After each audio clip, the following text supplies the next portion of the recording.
Good evening everyone. અત્યારે આપણે શીખવા જઈ રહ્યા છીએ exam oriented topic language function topic 19th. આ જે છે ને ઓર્ડર આજે આપણે શીખવા જઈ રહ્યા છે તે છે ને બહુ જ મહત્ત્વનો ટોપિક છે, જે આપણા માટે એમ કહીએ કે પરીક્ષાને લગતું છે. અંગ્રેજીમાં લેંગ્વેજ ફંક્શન એટલે કોઈ ચોક્કસ ઉદ્દેશ અથવા કાર્ય માટે ઉપયોગમાં લેવાતી ભાષા. આપણે જ્યારે બોલીએ અથવા લખીએ ત્યારે કોઈ ચોક્કસ ઉદ્દેશ માટે ભાષાનો ઉપયોગ કરીએ છીએ. આમંત્રણ આપવું, સલાહ માંગવી, સૂચન કરવું, ફરિયાદ કરવી, માફી માંગવી વગેરેને અંગ્રેજીમાં લેંગ્વેજ ફંક્શન કહે છે.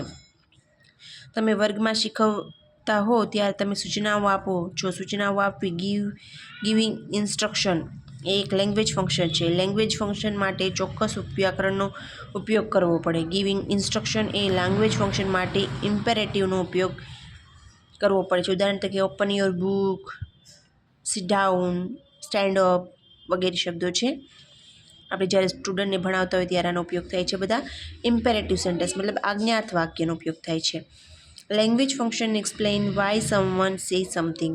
કોઈ શું કામ કંઈ કહ્યું એ શીખવે છે. એટલે કે લેંગ્વેજ ફંક્શન કોઈ વ્યક્તિના બોલવાના અથવા કહેવાના ઉદ્દેશથી નિર્દેશ કરે છે. અંગ્રેજીમાં નીચે મુજબના વિવિધ લેંગ્વેજ ફંક્શન હોય છે.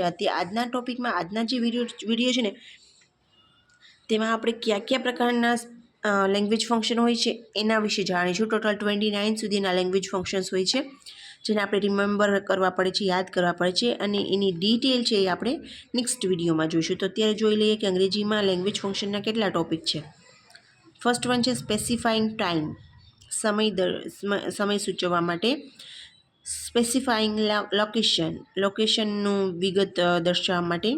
ડિસ્ક્રાઇબિંગ પર્સન, વ્યક્તિને વર્ણવવા માટે.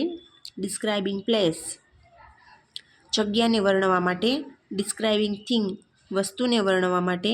Describing action, frequency of action, કોઈ કાર્યને વર્ણવવા માટે અથવા કેટલી વાર કાર્ય થયું એને વર્ણવવા માટે. સેવન્થ વન છે ડિસ્ક્રિબિંગ પ્રોસેસ, કોઈ પ્રોસેસ થતી હોય છે એને વર્ણવવા માટે. Inquiry as nature, seeking information, માહિતી મેળવવા માટે. ગિવિંગ ઇન્ફોર્મેશન, માહિતી આપવા માટે. એક્સચેન્જિંગ પ્લેઝન્ટ્રીઝ, એક્સપ્રેસિંગ નાઇસિટી, મતલબ આપણે આનંદ વ્યક્ત કરવા માટે. Making request, seeking permission, request વિનંતી કરવા માટે અથવા પરમિશન લેવા માટે. પોઈન્ટ ઓફ ટાઈમ, સમય દર્શાવવા, ડ્યુરેશન ઓફ ટાઈમ, સમય દરમિયાન. ડિસ્ક્રાઇબિંગ પ્રેઝન્ટ ઇવેન્ટ, સ્ટાર્ટિંગનો હાલનો જે સમય વર્ણવવા, હાલનો કોઈ ઇવેન્ટ છે તે વર્ણવવા. ડિસ્ક્રાઇબિંગ પાસ્ટ એક્શન ઇવેન્ટ, ભૂતકાળના કોઈ એક્શન વર્ણવવા. ડિસ્ક્રાઇબિંગ ફ્યુચર એક્શન, કોઈ ભવિષ્યની એક્શન વર્ણવવા. Showing alternative, describing comparison, expressing conditions, describing purpose,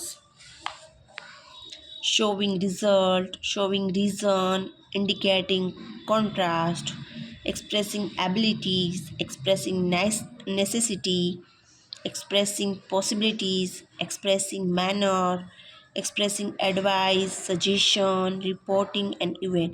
આ બધી જ વસ્તુનો ઉપયોગ લેંગ્વેજ ફંક્શનમાં થતો હોય છે. આ બધી વસ્તુ આપણે વર્ણવવા માટે લેંગ્વેજ ફંક્શનનો ઉપયોગ કરતા હોય છે. આમ કહીએ તો આપણે છે ને કોઈ બી ભાષાનો ક્યાં કેવી રીતના ઉપયોગ થાય છે એ બધી વસ્તુને અહીંયા પોઈન્ટ આપ્યા છે. નેક્સ્ટ વિડીયોમાં આપણે આ બધા જ પોઈન્ટ છે એને 1 by 1 જોઈશું.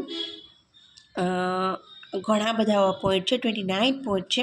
તો આપણે રોજના આઈ થિંક 3 પોઈન્ટ્સ લેશું, કેમ કે આપણે જેથી વધારે આની માહિતી મેળવી શકીએ અને બહુ ડીપમાં માહિતી મેળવી શકીએ. એટલા માટે એવરી વિડીયોમાં 3 પોઈન્ટ્સનું ડિસ્ક્રિપ્શન જોઈશું. Okay, till then, bye bye, see you in next video.